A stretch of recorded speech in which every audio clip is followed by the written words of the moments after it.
রে বন্ধুরে, এবার হাফেজ আবুল বারাকাত এবার ডাক দিয়ে বলল, মা গো, এটাই কিন্তু কথা হইল, এটাই কিন্তু কথা রইল, আপনি কিন্তু আমার এক বধূ সাজায় রাখবেন। এবার পরের দিন এই বৃদ্ধ মহিলা এই হাফেজ আবুল বারাকাতকে সুন্দর কইরা গহনা পরাইয়া, শাড়ি পরাইয়া, নববধূর সাজে সজ্জিত কইরা বাবাজি গো এই হাফেজ আবুল বারাকাতকে বউ সাজাইয়া বারান্দার মধ্যে বসায় রাখছে, আর এই বৃদ্ধ মহিলার মেয়েটাকে ঘরের মধ্যে লুকায় রাখছে। পরের দিন সকালবেলা দুপুরবেলা যখন প্রশাসনের লোকগুলা চলে আসছে মেয়েটাকে নেওয়ার জন্য, এবার এই প্রশাসনের লোকগুলা ডাকতে বলল, কোথায় কোথায় কোথায় আমাদের ভগবানের স্ত্রী কোথায়? জলদি কইরা তুইলা দাও, আমরা আমাদের ভগবানের ঘরের মধ্যে নিয়ে যাব। এইবার হাফেজ আবুল বারাকাত ইউসুফ বরবরী রহমতুল্লাহ আলাইহি কোনো অপেক্ষা করলো না, কোনো দেরি করলো না, সরাসরি নিজে হাইটা আইসা প্রশাসনের সেনাবাহিনীদের গাড়ির মধ্যে নিজেই উঠা গেল। জোরে কোন আল্লাহু আকবার। এবার মন্ত্রী মিনিস্টারেরা সৈন্যবাহিনীর ডাক দিয়ে বলল, ও ভাই, একজন আরেকজনকে বলতেছে অন্য অন্য সময়, অন্য অন্য বৎসর যখন অন্য মেয়েদেরকে যখন আমি এই গাড়ির মধ্যে তুইলা নিতে আসি, যখন আমরা নিতে আসি, তখন অন্য অন্য মেয়েরা মাটির মধ্যে গড়াগড়ি কইরা কান্দে, হাউমাউ চেঁচামেচি চিৎকার কইরা কান্দে। এ বন্ধুরা রে, আমার সেনাবাহিনী ভাইয়েরা, এই মেয়েটা এত সুন্দর ভদ্র, এত নম্র ভদ্র, টানা টানি নাই, টানা হেসরা নাই, কান্দা কাটি নাই, হাউমাউ করে কোনো ধাক্কা ধাক্কি নাই, ইচ্ছা করেই নিজে হাইটা হাইটা গাড়ির মধ্যে চলে আসলো। এই মেয়েটা বড় ভদ্র মেয়ে, চেক করার আর কোনো দরকার নাই, এমনি এমনি নিয়ে চলো। জোরে কোন আল্লাহু আকবার। আমার ভাইরা, আমার বন্ধুরে, এবার হাফেজ আবুল বারাকাতকে এই সঙ্গে লইয়া সেনাবাহিনীর লোকেরা রাজদরবারের মধ্যে চলে গেল।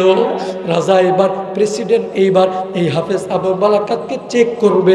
চেক করার সময় যখন চেক করবে, অন্য সেনাবাহিনীরা ডাকতে বলল, বাদশা নামদার, ও এই মালদ্বীপের প্রেসিডেন্ট, এটাকে চেক করার কোনো প্রয়োজন নাই, এ মেয়েটা হইল নম্র ভদ্র মেয়ে, নম্র ভদ্র মেয়ে, এটা কোনো চেঁচামেচি করে নাই, কোনো হাউমাউ কান্নাকাটি করে নাই, এই মেয়েটার মায়ও কোনো ধাক্কা ধাক্কি টানা হেঁচড়া করে নাই, অতি নম্র ভদ্র মেয়ে, চেক করার দরকার নাই, আমরা খুব ভালো করেই দেখা নিয়ে আসছি, সুতরাং দিয়া দেন, মন্দিরের মধ্যে রেখা চলে আসি।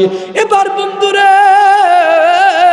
হাঁটিয়ে হাঁটি পা পা করিয়া এই হাফেজ আবুল বারাকাতকে নিয়া নববধূর সাজে সজ্জিত কইরা ওই মন্দিরের মধ্যে বিকেল বেলা নিয়ে ঢুকাইয়া দিল। ঢুকাইয়া দেওয়ার পর বাহির থেকে গেটটা লাগাই দিল, তালা লাগাই। আমাদের একজন মুরব্বী ছিল, আল্লামা ইবনে বতুতা রহমতুল্লাহ আলাইহি। নাম কি? আল্লামা ইবনে বতুতা রহমতুল্লাহ আলাইহি। এই আল্লামা ইবনে বতুতা রহমতুল্লাহ আলাইহি অনেক বড় পর্যটক ছিল, মানে সারা দুনিয়া তিনি ভ্রমণ করছে, সফর করছে, এবং সে গবেষক ছিল, কিতাবাদি লিখত, বই পুস্তক লিখত, লেখক ছিল, ইতিহাসবিদ ছিল, ইতিহাস নিয়ে গবেষণা করা তার এটা নেশা ছিল, পেশা ছিল। তো দুনিয়ার সফর করতে করতে করতে করতে এক পর্যায়ে এই আল্লামা ইবনে বতুতা রহমতুল্লাহ আলাইহি মালদ্বীপে গেছে। কোথায় গেছে? যেরকম কোথায়? দেশের নাম কি? আরেকটু যেরকম কি? ডাইনে সাগর, বামে সাগর, সামনে সাগর, পিছনে সাগর, মাঝখানে ছোট্ট একটা দ্বীপ। এই দ্বীপের নাম কি? যেরকম নাম কি? এই আল্লামা ইবনে বতুতা রহমতুল্লাহ আলাইহি ঘুরতে ঘুরতে ঘুরতে ঘুরতে সফর করতে করতে এই মালদ্বীপের মধ্যে গেছে। মালদ্বীপের মধ্যে যখন পা রাখছে, বিসমিল্লাহ বইলা দেখে চতুর্দিক থেকে হাইয়া আলাস সালাহ, হাইয়া আলাল ফালাহ, আস-সালাতু খায়রুম মিনান নাওম, আজানের শব্দ বেশি আসতেছে। জোরে কোন আল্লাহু আকবার। এইবার চিন্তা করতেছে, হায় হায়, আমি আসলাম মালদ্বীপে, এখানে তো কোনো মুসলমান থাকার কথা না। হ্যাঁ, এটা হলো হিন্দু রাষ্ট্র, খ্রিস্টান রাষ্ট্র, হ্যাঁ, অমুসলিম রাষ্ট্র, এখানে আজানের শব্দ আসলো কোত্থেকে? মুসলমান হইল কোত্থেকে? কোরআনের দাওয়াত আসলো কোত্থেকে? ইমানের নূর আসলো কোত্থেকে? এইভাবে চিন্তা যখন করতে লাগলো, গবেষণা যখন করতে লাগলো, গবেষণা করতে করতে করতে করতে করতে একটা অলৌকিক ঘটনা বাইর হয়ে আসলো। চিল্লা বলেন না আল্লাহু আকবার। কি অলৌকিক ঘটনা? যে এই মালদ্বীপের মধ্যে ইসলাম কিভাবে আসলো? আরব সাগরের মধ্যে বড় একটা জাহাজ চলতেছিল। কোন সাগরের মধ্যে? আরব সাগরের মধ্যে একটা জাহাজ, লঞ্চ, স্টিমার চলতেছিল। এই সাবধান সাবধান উঠেন না। এই যে আমি আলোচনা শুরু করতেছি, ইনশাল্লাহ আপনাদের ভালো লাগবে আমি আশা করি। সবাই মনোযোগ দিয়ে শুনে। আপনাদের খারাপ লাগতেছে? খারাপ লাগতেছে নি? আরব সাগরের মধ্যে কি চলতেছিল? একটা জাহাজ চলতেছিল। এই জাহাজের মধ্যে শত শত ব্যবসায়ী বণিকরা ছিল। বণিক চিনেন না? যারা ব্যবসা বাণিজ্য করে, এরা ছিল। এই জাহাজটা যখন সাগরের মাঝামাঝি পর্যন্ত চলে গেল, বিরাট একটা ঘূর্ণিঝড় তৈরি হইল। কি হইল? তুফান, সাইক্লোন, বৃষ্টি, ঝড় তুফান শুরু হয়ে গেল। ঝড় তুফান শুরু হওয়ার পরে এই লঞ্চটা পানির মধ্যে, সাগরের মধ্যে, সমুদ্রের মধ্যে ডুবে গেল। যেরকম আল্লাহু আকবার। ডুবে যাওয়ার পরে এই লঞ্চের মধ্যে, স্টিমারের মধ্যে, জাহাজের মধ্যে যে সমস্ত ব্যবসায়ী বণিকরা ছিল, সবাই ডুইবা পানির মধ্যে হাবু ডুবু খাইয়া পানির মধ্যে চুবাইয়া চুবাইয়া মরে গেল, মারা গেছে, সবাই মারা গেছে। কিন্তু এই জাহাজের মধ্যে ছিল একজন 30 পারা কোরআনের হাফেজ। এই হাফেজের নাম হইল হাফেজ আবুল বারাকাত। সে মরে নাই, সে বাইচা রয়ে গেছে। যেরকম আল্লাহু আকবার। তো এই হাফেজ যখন পানির মধ্যে হাবুডুবু খাইতেছে, ডাকতে বলতেছে, আল্লাহ, আমার মধ্যে 30 পারা কোরআন আছে। আল্লাহ গো, তুমি তো কোরআনের মধ্যে বলছো ইন্না নাহনু নাযালনা যিকরা ওয়া ইন্না লাহু লাহাফিজুন। আল্লাহ, তুমি তোমার কোরআন নাজিল করেছো এবং এই কোরআন তুমিই হেফাজত করবা। আল্লাহ গো, আমার কলমের মধ্যে তো 30 পারা কোরআন আছে। আল্লাহ, আমি যদি এই পানির মধ্যে ডুইবা মারা যাই, তাহলে তোমার আয়াতের কথা তো সত্য হইল না, তাহলে তো মিথ্যা হয়ে গেল। কথা কোন ঠিক কিনা? আল্লাহ, তোমার এই কোরআনকে তুমি কিভাবে হেফাজত করবা আমি জানি না আল্লাহ, কিন্তু তুমি আমার হেফাজত করো। যেরকম আল্লাহু আকবার। আল্লাহ পাক কুদরতি ভাবে একটা তক্তা, একটা কাঠ অথবা একটা জিনিসের মধ্যে ভাসতে ভাসতে ভাসতে ভাসতে এই হাফেজ আবুল বারাকাত, বয়স হলো মাত্র 12 বা 13 বছর, ছোট ছেলে, 12-13 বছরের কোরআনের হাফেজ। এটা একটা তক্তার মধ্যে ভর করে ভাসতে ভাসতে ভাসতে ভাসতে মালদ্বীপের মধ্যে পৌঁছে গেল। যেরকম আল্লাহু আকবার। আমার ভাইরা, আমার বন্ধুগণ, রে মুসলমান বন্ধুরে,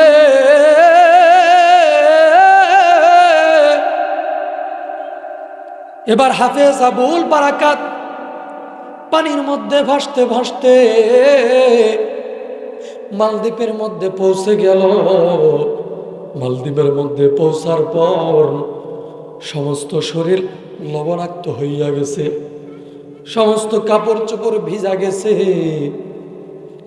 এই হাফেজ আবুল বারাকাতের বাবা মা, পরিবার পরিজন এই লঞ্চের মধ্যেও ছিল। তারাও দুনিয়া থেকে বিদায় হয়ে গেছে, পানির মধ্যে ডুইবা মারা গেছে। কিন্তু বাজান রে, এই হাফেজ আবুল বারাকাতকে আল্লাহ পাক রব্বুল আলামিন কোরআনের মহব্বতে, কোরআনের বদৌলতে আল্লাহ পাক রব্বুল আলামিন এই হাফেজ আবুল বারাকাতকে সাগরের মধ্যে বাসায় বাসায়া মালদ্বীপের মধ্যে পৌঁছে দিয়েছে। যেরকম না আল্লাহু আকবার। আমার ভাইরা, আমার এবার হাফেজ আবুল বারাকাত রহমতুল্লাহি আলাইহি এই মালদ্বীপের মধ্যে যখন পৌঁছে গেল, বাবাজি মালদ্বীপের মধ্যে পৌঁছার পর ডাইনে তাকায় দেখলো, বামে তাকায় দেখলো, কোনো মানুষ দেখা যায় না। এবার হাঁটি হাঁটি পা পা করিয়া সামনের দিকে যাইতে লাগলো। যখন কিছু দূর সামনে চইলা গেল,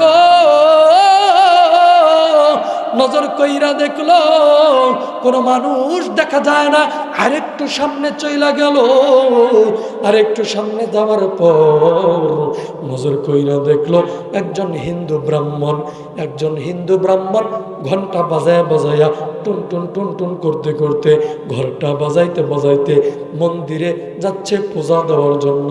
তাদের ভগবানকে, তাদের মহাদেব, কালী, দুর্গা এগুলোকে পূজা দেওয়ার জন্য, তাদের দেবদেবীকে পূজা দেওয়ার জন্য এই হিন্দু ব্রাহ্মণ ঘন্টা বাজায় বাজাইয়া টুন টুন টুন টুন শব্দ কইরা মন্দিরের দিকে হাইটা হাইটা যাইতেছে। এইবার হাফেজ আবুল বারাকাত এই হিন্দু ব্রাহ্মণের সামনে যাইয়া ডাক দিয়ে বলল, ও চাচা, আপনি একটু সময়ের জন্য দাঁড়ান, আপনাকে একটা কথা বলতে চাই। চাচা গো, আপনার বাড়ি কোথায়? আপনার পরিচয়টা একটু আমাকে দেন। এবার হিন্দু ব্রাহ্মণ ডাক দিয়ে বলল, ভাতিজা, আমার বাড়ি এই মালদ্বীপের মধ্যে, আমি এই মালদ্বীপের বাসিন্দা, এই মালদ্বীপেই আমার বাড়ি। কেন, কি হয়েছে? তোমার বাড়ি কোথায়? তোমার পরিচয় কি? এবার হাফেজ আবুল বারাকাত ডাক দিয়ে বলল, চাচা গো, আমার বাড়ি হইল আরব দেশে। আরব দেশ থেকে একটা লঞ্চ, একটা স্টিমার, একটা জাহাজ এই সাগরের মধ্য দিয়ে চলতেছিল। চাচা গো, যখন এই স্টিমারটা, যখন এই জাহাজটা, যখন এই লঞ্চটা সাগরের মাঝামাঝি পর্যন্ত যখন চলে গেল, ও চাচা, একটা বিশাল আকারের ঝড় তুফান তৈরি হইল। একটা ঘূর্ণিঝড় শুরু হইয়া গেল। ঘূর্ণিঝড় শুরু হইয়া যাওয়ার পর, একটা ঝড় তুফান শুরু হয়ে যাওয়ার পরে এই লঞ্চটা, এই স্টিমারটা, এই জাহাজটা পানির মধ্যে ডুইবা গেল। পানির মধ্যে ডুইবা যাওয়ার পর লঞ্চের মধ্যে, জাহাজের মধ্যে যত মানুষ ছিল সবাই পানির মধ্যে, সাগরের মধ্যে ডুইবা মারা গেছে। কিন্তু চাচা, আমি হইলাম 30 পারা কোরআনের হাফেজ। জোরে কোন আল্লাহু আকবার। আরেকটা আওয়াজ দেখুন, আল্লাহু আকবার। ও চাচা, আমি হইলাম 30 পারা কোরআনের হাফেজ। আল্লাহ পাক রব্বুল আলামিন আমাকে কোরআনের মহব্বতে হেফাজত কইরা দিছে, আমার জীবন বাঁচায় দিছে। আমি ভাসতে ভাসতে আপনাদের মালদ্বীপের মধ্যে পৌঁছে গেছি। ও চাচা, আমার তো বাবাও নাই, আমার তো মা নাই, আমার বাবা মা লঞ্চের মধ্যে মারা গেছে, পানির মধ্যে, সাগরের মধ্যে পইরা মারা গেছে। চাচা গো, এখন আমি এতিম হইয়া গেছি। ও চাচা, আমার ঘর নাই, আমার বাড়ি নাই। চাচা গো, যেহেতু মালদ্বীপের মধ্যে চইলা আসছি গো চাচা, আমার একটা থাকার ব্যবস্থা কইরা দেন, আমার একটা বাড়ি ঘরের ব্যবস্থা কইরা দেন। এবার হিন্দু ব্রাহ্মণ ডাক দিয়ে বলল, ভাতিজারে, তুমি যে তোমার পরিচয় আমার কাছে তুমি দিলা, এই পরিচয়টা সাবধান সাবধান, এই পরিচয়টা তুমি এই মালদ্বীপের অন্য কারো কাছেই দিবা না। এ হাফেজ আবুল বারাকাত, এই পরিচয় তুমি যদি অন্য মানুষের কাছে দাও, এই মালদ্বীপের বাদশা, এই মালদ্বীপের সেনাবাহিনীরা তোমাকে হত্যা করে ফেলবে। কারণ এই মালদ্বীপের মধ্যে কোনো মুসলমান নাই, কোনো আল্লাহর বান্দা নাই, কোনো নবীর উম্মত নাই। সবাই হইল সনাতন ধর্মের অধিকারী, সবাই হইল হিন্দুর ধর্মের বিশ্বাসী। আরে হাফেজ আবুল বারাকাত, সাবধান, তুমি এই পরিচয়টা আজকে থেকে গোপন রাখবা। এবার হাফেজ আবুল বারাকাত ডাক দিয়ে বলল, চাচা গো, ঠিক আছে, আমি আমার পরিচয়টা গোপন রাখবো, আপনার কথা মাইনা নিলাম, কিন্তু আমার একটা থাকার ব্যবস্থা কইরা দেন, আমার একটা বাড়ি ঘরের ব্যবস্থা কইরা দেন। এবার এই হিন্দু ব্রাহ্মণ ডাক দিয়ে বলল, ভাতিজারে, আমি তোমাকে একটা থাকার ব্যবস্থা কইরা দিব। ওই যে জঙ্গল আছে, সাগরের পাশেই একটা জঙ্গল আছে, একটা বাগান আছে, এই জঙ্গলের পাশে একটা ছোট্ট কুঁড়ে ঘর আছে, একটা ছোট্ট একটা বাড়ি আছে। এই বাড়ির মধ্যে একজন মহিলা থাকে, এই মহিলাটা হইল আমার বোন। এই মহিলার, আমার এই বোনের স্বামীটা দুনিয়ার থেকে বিদায় হয়ে গেছে। আমার বোনটা হইল বিধবা, আমার বোনের একটা ছোট্ট মেয়ে আছে। আমার এই বোনটা এই জঙ্গলে যায়, প্রত্যেক দিনই কাঠ কাটে, জঙ্গলের খড়ি কাটে, কাঠ কাটে, এই কাঠ কাটিয়া বাজারের মধ্যে নিয়ে বিক্রি করে, এবং এই বিক্রি করিয়া টাকা পয়সা দিয়া চাউল ডাউল খাদ্য খাবার কিনা এই ছোট্ট মেয়েটাকে নিয়ে কোন রকম জীবন যাপন করতেছে। রে হাফেজ আবুল বারাকাত, তোমাকে ওই বাড়ির মধ্যে নিয়ে যাব, কিন্তু শর্ত হইল তুমিও ওই বৃদ্ধ বোনের সাথে, আমার বিধবা বোনের সাথে জঙ্গলে গিয়া কাঠ কাটবা, তার সাথে উপার্জন করবা, তোমরা মিলে জিলে সংসার পরিচালনা করবা। হাফেজ আবুল বারাকাত ইউসুফ বরবরী রহমতুল্লাহ আলাইহি ডাক দিয়ে বলল, চাচা গো, ঠিক আছে, আমি আপনার শর্ত মাইনা নিলাম চাচা গো, শুধু আমাকে একটু থাকার ব্যবস্থা কইরা দেন। এইবার এই বৃদ্ধ ব্রাহ্মণটা হাফেজ আবুল বারাকাতকে সঙ্গে লইয়া হাঁটি হাঁটি পা পা করিয়া ওই বৃদ্ধ মহিলার বাড়িতে চইলা গেল। জোরে কন্যা আল্লাহু আকবার। আমার ভাইরা, আমার বন্ধুরে, এবার বাড়ির মধ্যে যখন পৌঁছাইয়া গেল, পৌঁছাইয়া যাওয়ার পরে এবারে হিন্দু ব্রাহ্মণ ওই বৃদ্ধ মহিলাকে, ওই হিন্দু ব্রাহ্মণের ওই বৃদ্ধ মহিলাকে ডাক দেয়া বলল, ও বোন, এই যে দেখো একটা ছোট্ট ছেলে নিয়ে আসছি তোমার জন্য, তোমাদের বাড়িতেই থাকবে, তোমার সাথেই থাকবে, তোমার এখানেই থাকবে। এবারে এই মহিলা ডাক দিয়ে বলল, ভাইজান, আমি নিজেই তো চলতে পারি না, খাইতে পারি না, আমাদেরই তো নুন আনতে বান্দা ভরায়, আমি আবার কেমন কইরা এই ছেলেটাকে লালন পালন করব? আমি আবার কেমন কইরা এই ছেলেটার জন্য খাবার দাবারের ব্যবস্থা করব? আমি আমার ছোট্ট মেয়েটাকে নিয়েই তো চলতে পারি না। এবার এই হিন্দু ব্রাহ্মণ ডাকতে বলল, রে বোন, ও আমার প্রিয় বোন, এই ছেলেটাকে তোমার পালতে হবে না, তোমার খাওয়াইতে হবে না। এই ছেলেটা তোমার সাথে প্রত্যেক দিনই এই জঙ্গলে যাবে, জঙ্গলে গিয়ে কাঠ কাটবে, ওর কামাই ওর নিজে করেই খাবে, শুধু তুমি একটু থাকার জায়গা দিয়ে দাও। এবার এই মহিলাটা ডাকতে বলল, ভাইজান, না রে ভাইজান না, আমি কোনো বেশি ঝামেলা নিতে পারবো না, আমি এই ছেলেটার দায়িত্ব কোনোভাবেই নিতে পারবো না। এবার হাফেজ আবুল বারাকাত দুইটা হাত তুইলা দিয়া ডাক দিয়া বলে, মা, আপনি আমার মা লাগেন গো, আমার দুনিয়াতে মা নাই, বাবা নাই, আমার দুনিয়াতে কোনো আপনজন নাই। ও মা, আমার দুনিয়ার সমস্ত আপনজন দুনিয়া থেকে বিদায় হইয়া গেছে, আমি এতিম ছেলে, আমি এতিম সন্তান গো, মা গো, আমাকে আপনাদের পালতে হবে না, আমার নিজের কামাই আমি নিজে করেই খাবো, আমার শুধু আপনাদের সাথে একটু থাকার ব্যবস্থা কইরা দেন। এবার মহিলা যখন এই ছেলেটা মা বইলা ডাক দিছে, এই মহিলার দিলটা নরম হইয়া গেল, মহিলার দিলটা নরম হইয়া গেল। বলল, ঠিক আছে, তাহলে থাকতে দিলাম, তুমি থাকতে পারো, কোনো সমস্যা নাই বাবাজি। এবার এই হাফেজ আবুল বারাকাত এই মহিলার সাথে প্রত্যেক দিনই জঙ্গলে যায়, কাঠ কাটে, কাঠ কাটিয়ে আইনা বাজারে নিয়ে বিক্রি করে, চাউল ডাউল কিনা এই হাফেজ আবুল বারাকাত আর এই হিন্দু মহিলা আর এই হিন্দু মহিলার মেয়েটা তিনজনে কোনো রকম খাদ্য খাবার খাইয়া জীবন পরিচালনা করতেছে। 1 সপ্তাহ, 2 সপ্তাহ, 3 সপ্তাহ, এভাবে কয়েক মাস যাওয়ার পরে একদিন হঠাৎ কইরা হাফেজ আবুল বারাকাত ডাক দিয়ে বলল, মা, আপনাকে আমি আজকে একটা রিকোয়েস্ট করতে চাই, একটা অনুরোধ করতে চাই। বলে, কি অনুরোধ করবা? বলে, অনুরোধটা হইল, আজকে থেকে আপনি তো বৃদ্ধা হয়ে গেছেন, আপনার বয়স তো বেশি হইয়া গেছে, আপনারে তো আমি মা বইলা স্বীকার করছি, ও মা,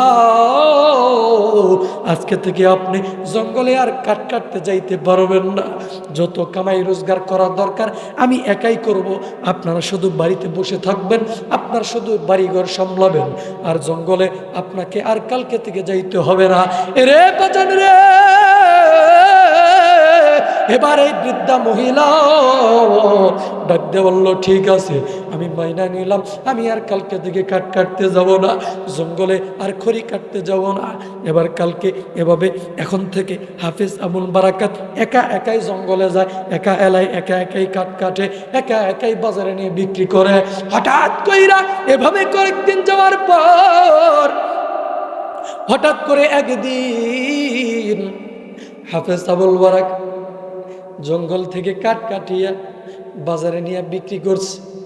বিক্রি করার পর সন্ধ্যাবেলায় বাড়ির দিকে চলে আসতেছে।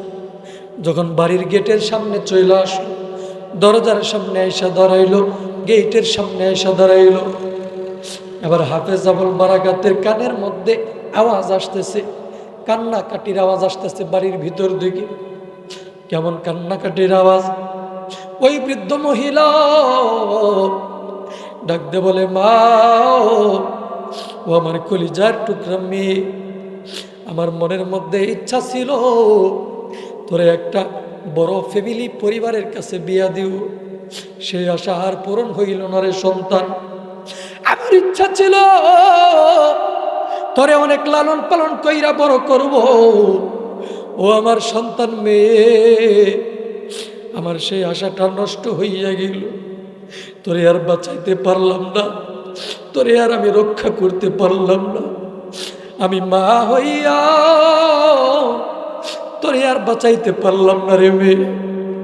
এবার মেয়েটাও চোখের পানি ফালায়া ফালায়া ডাক দেয়া বলল, ও মা, আমারও তো বড় ইচ্ছা ছিল রে মা, আমি বড় হইয়া তোরে খামাই রোজগার করে খাওয়াবো, তোর সেবা যত্ন করব, তুই মাকে অনেক খেদমত করব। ও মা, আমার সেই ইচ্ছাটাও নষ্ট হইয়া গেল রে মা। আর জীবনে আগামীকালকের পর থেকে তোরে আর কোনোদিন মা বইলা ডাকতে পারবো না রে মা। মা, আমি মরতে চাই নাই রে মা, তুই আমাকে একটু রক্ষা কর, দেখ না কোনো প্রকারে আমাকে বাঁচাইতে পারস কিনা।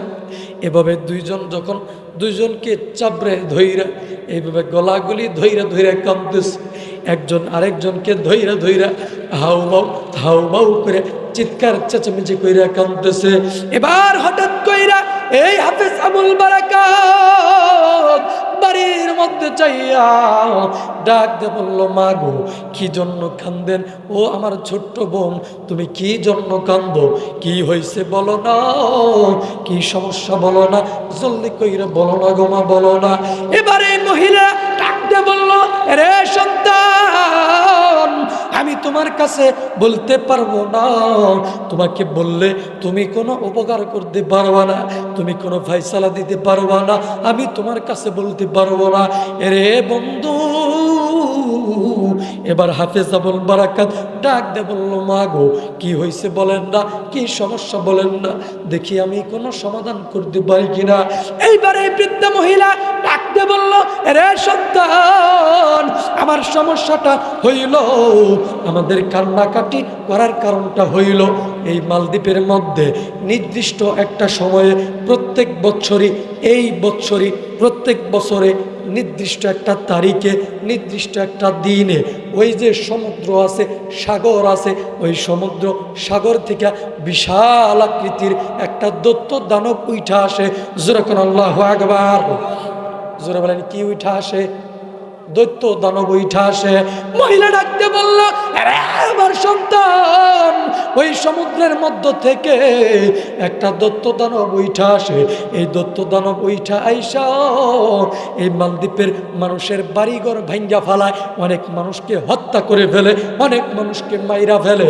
ও সন্তান, এই দৈত্য দানব আইসা এরকম নির্বিচারে মানুষ হত্যা করে। এই জন্য এই দেশের বাদশা, এই মালদ্বীপের রাজা, মালদ্বীপের বাদশা, মালদ্বীপের প্রশাসন, মালদ্বীপের প্রেসিডেন্ট একটা নিয়ম করছে। বলে, কি নিয়ম? বলে, নিয়মটা হইল যে এই মালদ্বীপের মধ্যে যতগুলা কুমারী মেয়ে আছে, যুবতী মেয়ে আছে, সুন্দরী মেয়ে আছে, সমস্ত মেয়েদের একটা নামের লিস্টি করে। যেরকম কি করে? নামের একটা লিস্টি করে। নামের লিস্ট করিয়া ওই নামের লিস্টি দিয়া প্রত্যেকটা নাম দিয়া একটা লটারি করে। এই লটারির মধ্যে যেই মেয়েটার নাম উঠে, ও সন্তান, লটারির মধ্যে যেই মেয়েটার নাম ওঠে, এই লটারির মধ্যে যেই মেয়েটার নাম ওঠে, সেই মেয়েটাকে সুন্দর কইরা নববধূর সাজে সজ্জিত কইরা, সুন্দর কইরা বধূ বানাইয়া, সুন্দর কইরা শাড়ি গয়না পরাইয়া গো, ও সন্তান, শাড়ি গহনা পরাইয়া সুন্দর কইরা নতুন বউ সাজাইয়া, ওই যে সমুদ্রের পাশেই একটা রাম মন্দির আছে, যেরকম না কি মন্দির আছে? রাম মন্দির আছে। ওই রাম মন্দিরের মধ্যে এই সুন্দর এই যুবতী মাইয়াটাকে নতুন বধূ সাজাইয়া ওই রাম মন্দিরের মধ্যে বিকেলবেলা নিয়ে দিয়ে আসে। বিকেল বেলা দেওয়ার পর সারা রাত্র মেয়েটা ওই মন্দিরের মধ্যে থাকে। যখন রাত্রি 12টা বাইজা যায়, রাত্রি 12টার পর ওই সাগর থেকে, সমুদ্র থেকে দৈত্য দানব উঠা আসে। দৈত্য দানব উঠা আইসা ওই যে মন্দিরের মধ্যে ঢুকে, মন্দিরের মধ্যে ঢুকিয়া ওই যে নতুন নতুন বধূ সাজাইয়া যে যুবতী কুমারী নিষ্পাপ মেয়েটাকে রাইখা আসলো, ওই মেয়েটার সাথে ওই দৈত্য দানবটা তার কাম চরিতার্থ পূর্ণ করে জিনার কাজ করে। ওই মেয়েটাকে ওই দানবটা ভোগ করে, রক্ত শোষণ করে, ঘাটটা মটকায় ভাঙ্গা ফেলাইয়া মেয়েটাকে হত্যা করে, মেয়েটাকে মেরে ফেলে। পরের দিন প্রশাসনের লোকগুলা ওই মেয়েটাকে মেয়েটার পরিবারের কাছে পৌঁছায়া দেয়। আমি এই জন্য কান্দেছি। এবার হাফেজ আবুল বারাকাত ডাকতে বলল, মা ওই মেয়েটা এইভাবে এইরকম একটা নিয়ম করা হয়েছে, তাহলে বুঝলাম সমস্ত নিয়ম, কিন্তু আপনি যে কান্নাকাটি করতেছেন, আপনার কান্নাকাটি করার কারণ তো আমি এইটার সাথে কোনো মিল পাইলাম না। এইবার এই বৃদ্ধা মহিলা ডাক দিয়ে বলল, সন্তানের আমার কান্নাকাটি করার কারণটা হইল গতকালকে এই টাইম আসছে, 1 বছর পরে গতকালকে টাইমটা আসছে। গতকালকে এই বাদশা প্রশাসন প্রেসিডেন্ট সমস্ত যুবতী মেয়েদের নামের একটা লিস্টি কইরা একটা লটারি করছে। আমার মেয়েটার নামটাও লটারির মধ্যে উঠে গেছে। আরে সন্তান, আমার কলিজার টুকরা একমাত্র মেয়েটার নাম উঠছে। এই কিছুক্ষণ আগে কয়েকজন প্রশাসনের লোক আইসা আমারে খবর দেয়া গেল, আমারে বইলা গেল, তোমার মেয়েটারে আগামীকালকে সাজায় রাখবা, শাড়ি গয়না পরাইয়া সুন্দর কইরা বধূর সাজে সজ্জিত কইরা রাখবা। আগামীকালকে আইসা আমরা এই মন্দিরের মধ্যে নিয়ে যাও। ও সন্তান, আমি এই জন্য কাঁদতেছি, আমার মেয়েটারে আমি আর রক্ষা করতে পারলাম। আগামীকালকে আমার মেয়েটাকে নিয়ে যাবে। আমার মেয়েটাও এই জন্য কাঁদতেছে। জোরে জোরে বলেন না আল্লাহু আকবার। এবার এই মেয়েটার মা ডাক দিয়ে বলতেছে, সন্তান রে, এই জন্য আমি কাঁদতেছি, আমার মেয়েটাকে আগামীকালকে প্রশাসনের লোক আইসা নিয়ে যাবে। এখন আমার উপায় কি? আমার মেয়েটাকে রক্ষা করার মতো তোর কেউ নাই, আমার তো কোনো স্বামী নাই, আমার তো কোনো আপন লোক নাই, কে আমাকে রক্ষা করবে? আমার মেয়েটাকে কে রক্ষা করবে? আমি এই জন্য কাঁদতেছি। এবার হাফেজ আবুল বারাকাত ডাক দিয়ে বলতেছে, মা আমি একটা বুদ্ধি আপনাকে দিতে চাই। বলে, কি বুদ্ধি? বলে, বুদ্ধিটা হইল আগামীকালকে আপনার মেয়েকে ঘরের এক কোণার মধ্যে লুকায় রাখবেন, আর আমার এই শাড়ি গয়না পরাইয়া, আমার তো দাড়ি মুছ কিছুই ওঠে নাই, আমার বয়স মাত্র 12-13 বছর, আমারও যদি শাড়ি গয়না নতুন শাড়ি কাপড় পরান, তাহলে আমারে তো বউর মতোই লাগবো, মেয়ের মতোই লাগবো। আমারে গয়না টয়না শাড়ি গয়না পরাইয়া আমারে বউর সাজে সজ্জিত করে রাখবেন, আর আপনার মেয়েটার ঘরের মধ্যে লুকায় রাখবেন। প্রশাসনের লোক যখন আসবে তখন আমাকে তাদের হাতে তুইলা দেবেন। এই দানবের সাথে আমি মোকাবেলা করবো। যখন আল্লাহু আকবার আওয়াজ দেখেন, আল্লাহু আকবার। এবার এই বৃদ্ধা মহিলা ডাক দিয়ে বলতেছে, এই সন্তান, তোমারে আমি তুইলা দিব, তুমি তো পোলা মানুষ, তুমি তো আর মেয়ে মানুষ না। বাদশা তো চেক করবে, প্রেসিডেন্ট সেনাবাহিনীর তো চেক করে তুলে, তোমার তো চেক করবে, তখন কি হবে? কয়, কোনো সমস্যা নাই, সব আমার উপরে ছাইরা দেন, আমি দেখব, আমার আল্লাহ দেখবে। যখন আল্লাহু আকবার। বলে, কি আল্লাহ মানে কি? আল্লাহ কে? আবার তুমি কে? তোমার পরিচয় কি? ডাক দিয়ে বলতেছে, মা এতদিন যাবৎ আমি তো আমার পরিচয় দেই নাই, আমি হইলাম 30 পারা কোরআনের হাফেজ, আমি নবীর উম্মত, আমার নেতা মুহাম্মদুর রাসূলুল্লাহ সাল্লাল্লাহু আলাইহি সাল্লাম, আমি একমাত্র আল্লাহর বান্দা।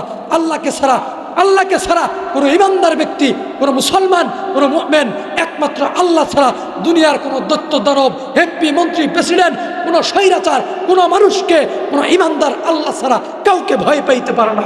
জোরে বলেন কথা ঠিক কিনা?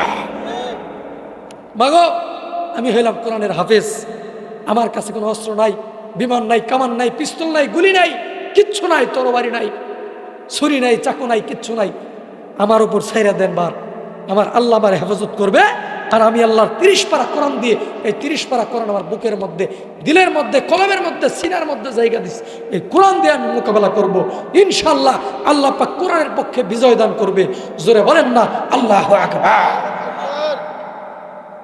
এবার মহিলা তো হতভম্ব হয়ে গেছে, হায় হায়, কয় কি? এতদিন পর্যন্ত আমার ঘরে খাইলা থাকলা, অথচ তোমারে আমি এখন পর্যন্ত পরিচয় জানলাম না, আজকে তোমার পরিচয় পাইলাম না। সন্তান ঠিক আছে, তুমি হাফেজ ঠিক আছে, কিন্তু তুমি পারবা না, এটা অনেক বিশাল বড় দানব। আর বাচ্চা যদি এটা জানতে পারে তাহলে আম ঘরে সহ কতল করে ফেলাবো, শুলিতে চড়াইবো, ফাঁসির কাজটা চলাইবো, আমি এটা পারবো না। এবার হাফেজ আবুল বারাকাত ডাক দিয়ে বলল, মা গো, ও মা, আমি হইলাম 30 পারা কোরআনের হাফেজ, আমি কোনো দৈত্য দানবকে ভয় পাই না, আমি কোনো খ্রিস্টান মুশরিককে ভয় পাই না, আমি একমাত্র ভয় পাই আল্লাহকে। আমার দিলের ভিতরে কোরআন আছে, আমি কোরআন দিয়ে মোকাবেলা করব, কোরআনের বাইরে আমি একটা কথাও বলবো না। যারা বলে এবার হাফেজ আবুল বারাকাত ইউসুফ বরবরি রহমতুল্লাহ আলাইহি ডাক দিয়ে বলল, মা গো, আপনি কোনো টেনশন করিয়েন না, আপনি কোনো চিন্তা করিয়েন না, আমার বোনকে আপনি ঘরের মধ্যে লুকায় রাখবেন, আমি 30 পারা কোরআন দিয়া ওই দৈত্য দানবের সাথে যুদ্ধ করব, লড়াই করব, মোকাবেলা করব। চিল্লা বলেন আল্লাহু আকবার। রে বন্ধুরে, এবার হাফেজ আবুল বারাকাত এবার ডাক দিয়ে বলল, মা গো, এটাই কিন্তু কথা হইল, এটাই কিন্তু কথা রইল, আপনি কিন্তু আমার এক বধূ সাজায় রাখবেন। এবার পরের দিন এই বৃদ্ধ মহিলা এই হাফেজ আবুল বারাকাতকে সুন্দর কইরা গহনা পরাইয়া, শাড়ি পরাইয়া, নববধূর সাজে সজ্জিত কইরা, বাবাজি গো, এই হাফেজ আবুল বারাকাতকে বউ সাজাইয়া বারান্দার মধ্যে বসায় রাখছে, আর এই বৃদ্ধ মহিলার মেয়েটাকে ঘরের মধ্যে লুকায় রাখছে। পরের দিন সকালবেলা, দুপুরবেলা যখন প্রশাসনের লোকগুলা চলে আসছে মেয়েটাকে নেওয়ার জন্য, এবার এই প্রশাসনের লোকগুলা ডাকতে বলল, কোথায় কোথায় কোথায় আমাদের ভগবানের স্ত্রী কোথায়? জলদি কইরা তুইলা দাও, আমরা আমাদের ভগবানের ঘরের মধ্যে নিয়ে যাব। এবার হাফেজ আবুল বারাকাত ইউসুফ বরবরি রহমতুল্লাহ আলাইহি কোনো অপেক্ষা করলো না, কোনো দেরি করলো না, সরাসরি নিজে হাইটা আইসা প্রশাসনের সেনাবাহিনীদের গাড়ির মধ্যে নিজেই উইঠা গেল। জোরে কোন আল্লাহু আকবার। এবার মন্ত্রী মিনিস্টারেরা, সৈন্যবাহিনীরা ডাক দিয়ে বলল, ও ভাই, একজন আরেকজনকে বলতেছে, অন্য সময় অন্য বৎসর যখন অন্য মেয়েদেরকে যখন আমি এই গাড়ির মধ্যে তুইলা নিতে আসি, যখন আমরা নিতে আসি, তখন অন্য মেয়েরা মাটির মধ্যে গড়াগড়ি কইরা কান্দে, হাউমাউ চেঁচামেচি চিৎকার কইরা কান্দে। এ বন্ধুরা রে, আমার সেনাবাহিনী ভাইয়েরা, এই মেয়েটা এত সুন্দর ভদ্র, এত নম্র ভদ্র, টানা টানি নাই, টানা হেসরা নাই, কান্দা কাটি নাই, হাউমাউ করে কোনো ধাক্কা ধাক্কি নাই, ইচ্ছা করেই নিজে হাইটা গাড়ির মধ্যে চলে আসলো।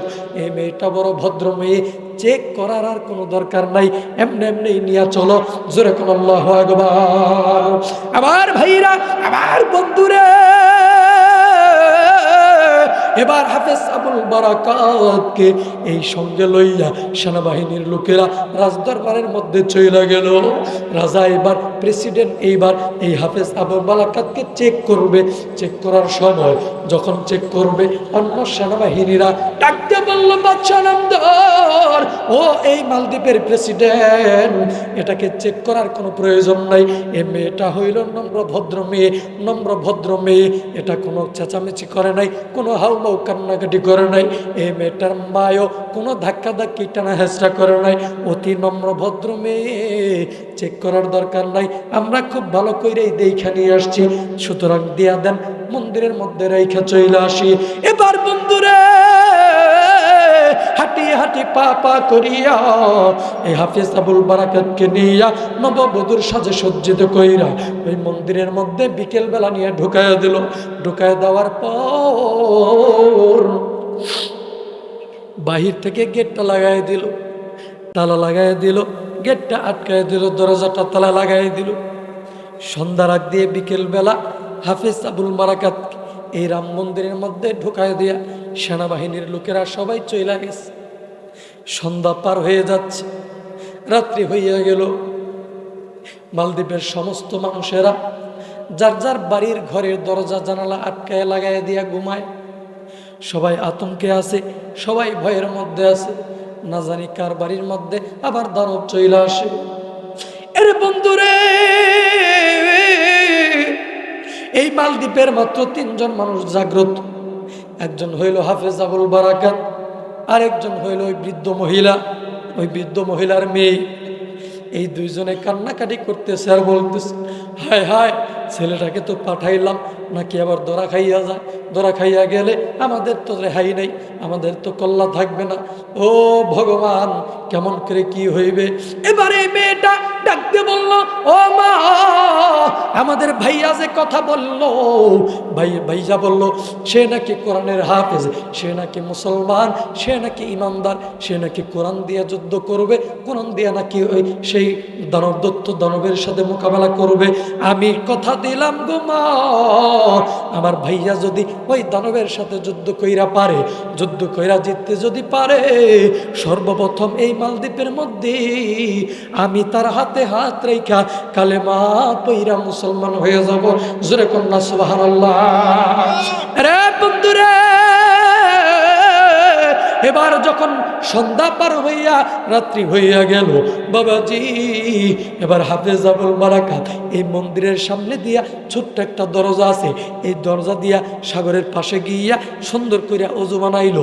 সুন্দর কইরা অজু বানানোর পর এবার 2 রাকাত সালাতুল হাজত নামাজ পড়ল। 2 রাকাত নামাজ পড়িয়া আল্লাহর দরবারে 2টা হাত তুলে দিছে। ও দয়ার আল্লাহ, আল্লাহ গো,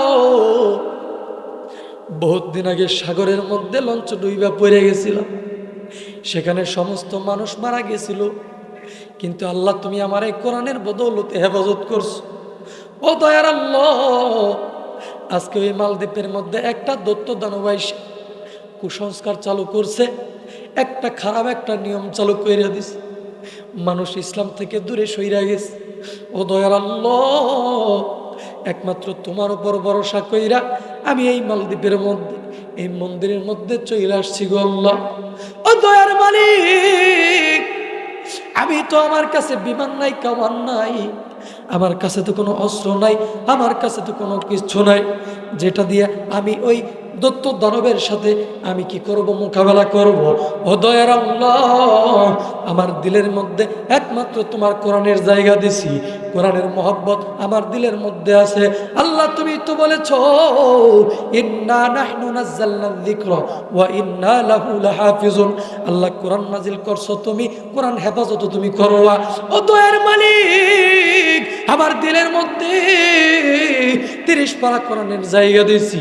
আল্লাহ তুমি কেমন কইরা হেফাজত করবা আমি বলতে পারবো না, আমি জানি না, কিন্তু তুমি হেফাজত করবা, তোমার কোরআনের মান তুমি রাখবা। এরে বন্ধু,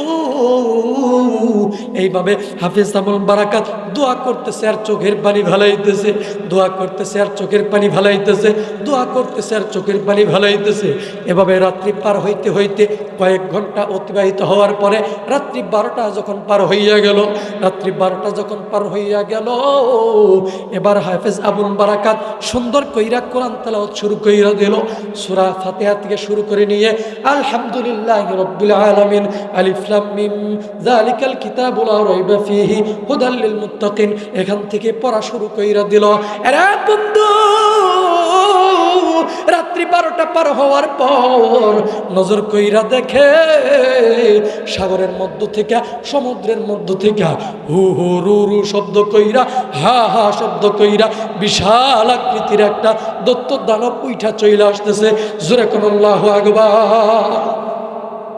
এ বন্ধু, এই দত্ত দানব আসবে এখানে, হাফেজ আবুল বারাকাত কি দিয়া যুদ্ধ করবে? যখন কি দিয়া? কোরআন দিয়া যুদ্ধ করবে। কেমন করে যুদ্ধ করবে আমি আপনাদেরকে অবশ্যই শোনাবো। দেখে দানব হু হু শু শু করে শব্দ করে করে, হা হা করে করে দানব আগে আসতেছে। এই মন্দিরের মধ্যে ঢুকবে। এই দানব তো জানে এখানে একটা যুবতী মেয়ে রাখা হয়েছে, ইতিপূর্বে যেরকম হয় আর কি। দানব যখন আগায় আগায় আসতেছে, এই হাফেজ আবুল বারাকাত আরো জোরে জোরে কোরআন তেলাওয়াত করতেছে। কোরআন তেলাওয়াত যত জোরে করে এই দানব আবার পিছায়া যায়, পিছায়া যায়। জোরে কোন আল্লাহু আকবার।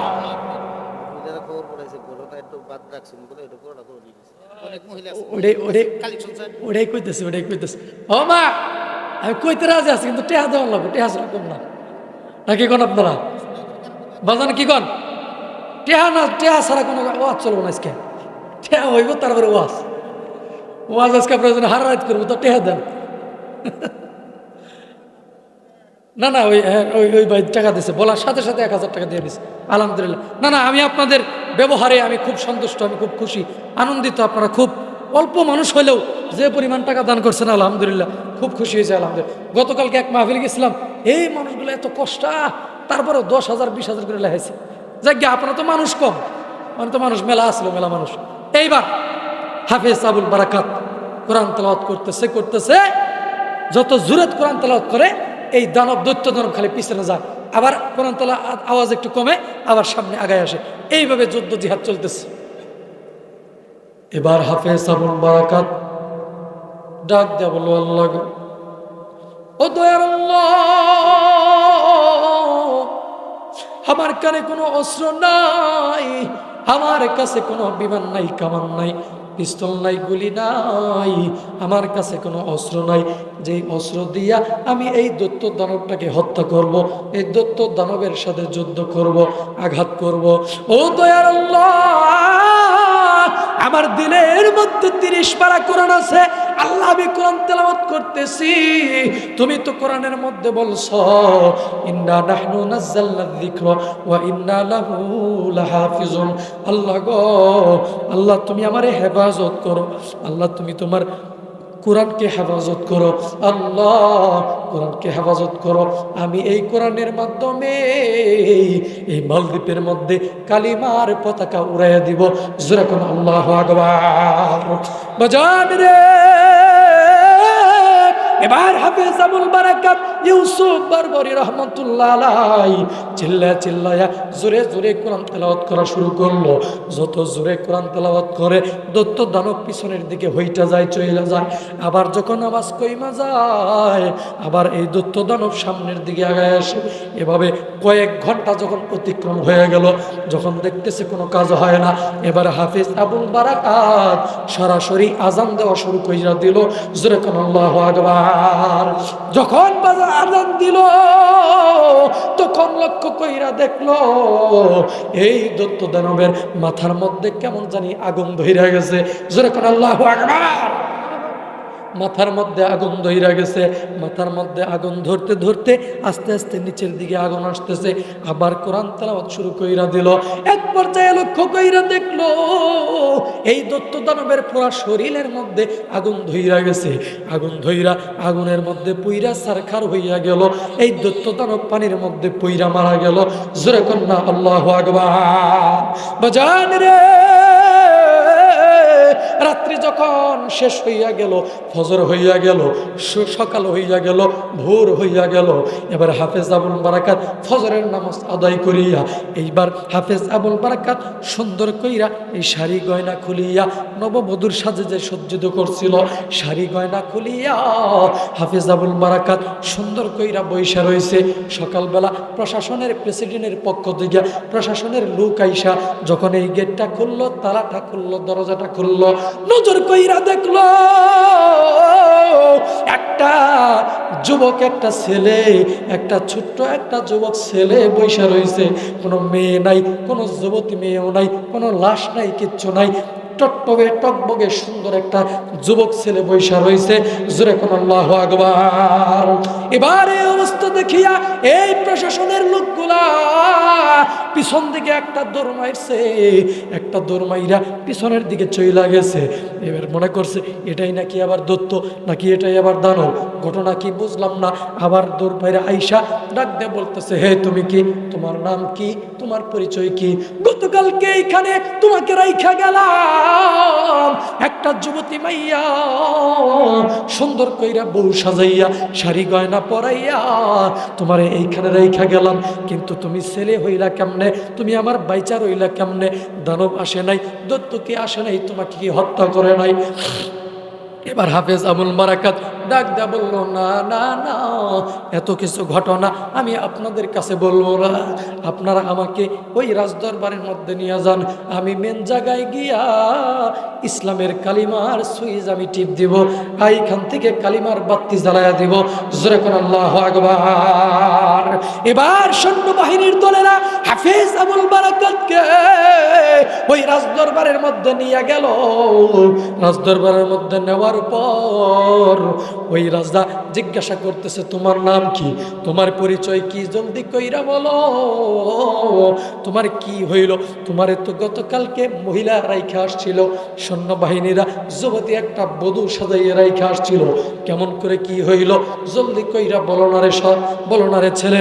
এবার হাফেজ আবুল বারাকাত ডাকতে বলল, ও বাদশাহ, ও দেশের প্রেসিডেন্ট, তাহলে শুনেন, শুরু থেকে ঘটনা শুনেন।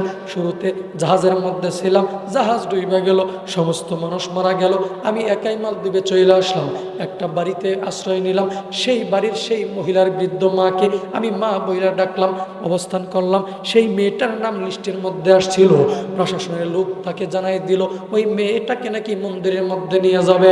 আমি তো আল্লাহর বান্দা, আমি তো বিশ্ব নবী মুহাম্মদুর রাসূলুল্লাহ সাল্লাল্লাহু আলাইহি ওয়াসাল্লামের উম্মত। ও বাদশাহ, আমার দিলের মধ্যে 30 পারা কোরআন আছে, যে কোরআনের ব্যাপারে আল্লাহ পাক রব্বুল আলামিন ডাক দিয়ে বলছে, দুনিয়ার মানুষ, ইন্না নাহনু নাযালনা যিকরা ওয়া ইন্না লাহু লাহাফিজুন, কোরআন নাজিল করছি আমি আল্লাহ, এবং এই কোরআনের হেফাজত আমি আল্লাহ করব। ও বাদশাহ, আমার দিলের মধ্যে 30 পারা কোরআন আছে, আমি আল্লাহর কাছে সাহায্য চাইছি, আল্লাহ কোরআনের বদৌলত থেকে আমাকে সাহায্য করছে, নদীর মধ্যে সাগরের মধ্যে আমাকে বাঁচায় দিছে, এই দানবের হাত থেকে আমারে বাঁচায় দিছে। আমি যখন কোরআন দিয়া মোকাবেলা শুরু করলাম, আমি যখন কোরআন তেলাওয়াত করলাম, আল্লাহ নামের ধ্বনি দিলাম, আল্লাহু আকবার, আল্লাহু আকবার, আল্লাহ সবচাইতে বড়, আল্লাহর চাইতে দুনিয়ায় কোনো বড় নাই, একমাত্র আল্লাহকে ভয় পাই, আল্লাহ ছাড়া কাউকে ভয় পাই না। এই কথাগুলা যখন বললাম, আল্লাহ পাক রব্বুল আলামিন আমি কোরআনের হাফেজের বদৌলতে, কোরআনের বদৌলতে ওই দৈত্য দানবের মাথার মধ্যে আগুন ধরাইয়া দিছে। ওই দৈত্য দানব আমার কোরআনের তেলাওয়াত শুই না, আল্লাহু আকবারের ধ্বনি শুই না, ওই দৈত্য দানব আগুনে পুইরা সরকার হইয়া দুনিয়ার থেকে বিদায় হইয়া গেছে। জোরে জোরে কন্যা আল্লাহু আকবার। এবার এই বাদশা ডাকতে বলল, রে হাফেজ আবুল বারাকাত, আমি বিশ্বাস করতে পারলাম না যে দৈত্য দানব বছরের পর বছর, যুগের পর যুগ আমাদের মালদ্বীপে আক্রমণ করে, মানুষ হত্যা করে, মানুষকে খুন করে, এরকম একটা প্রথা নিয়ম চালু রয়েছিল, সেই দানবকে তুমি কেমন কইরা হত্যা করলা? এটা আমি বিশ্বাস করি না। বলে কেমনে বিশ্বাস করবেন? বলে তোমাকে আরেক বছর সময় দিলাম, আগামী বছর আবারও এই দিনে ওই মন্দিরের মধ্যে তোমাকে নববধূর সাজে সজ্জিত কইরা রাইখা আসা হবে। যদি তুমি আগামী বছর আবার তুমি জীবিত ফেরত আসতে পারো, তাহলে আমি বাদশা কথা দিলাম, তোমার হাতে হাত রেখা শুধু আমি রাজা নয়, শুধু আমি বাদশা নয়, এই মালদ্বীপের সমস্ত এমপি, মন্ত্রী, প্রশাসনের, গোয়েন্দার সমস্ত মানুষ, আমি বাদশা সহ তোমার হাতে হাত রেখা কালেমা পইরা মুসলমান হয়ে যাব। জোরে কন্যা সুবহানাল্লাহ। আগামী বছর আবার এই দিনে এই হাফেজ আবুল বারাকাতকে বউ সাজাইয়া ওই রাম মন্দিরের মধ্যে রেখে আসছে। সকালবেলা গিয়া দেখে যে হাফেজ আবুল বারাকাত বসে রয়েছে, কারণ গত বছরই তো দানব মরে গেছে গা, আর দানব বাবু কোন দিকে কতক্ষণ ঠিক কিনা। তো এইবার যখন আসছে, জীবিত ফিরে আসছে, এবার এই প্রেসিডেন্ট সহ এমপি, মন্ত্রী যা আছে, সৈন্য মন্য, প্রশাসন, সেনাবাহিনী, টানাবাহিনী যা আছে, সবাই হাফেজ আবুল বারাকাতের হাতে হাত রেখা কালেমা পড়ে মুসলমান হয়ে গেল। আর তখন থেকে পুরা মালদ্বীপ ইসলামের মুসলমানের শহর হয়ে গেল।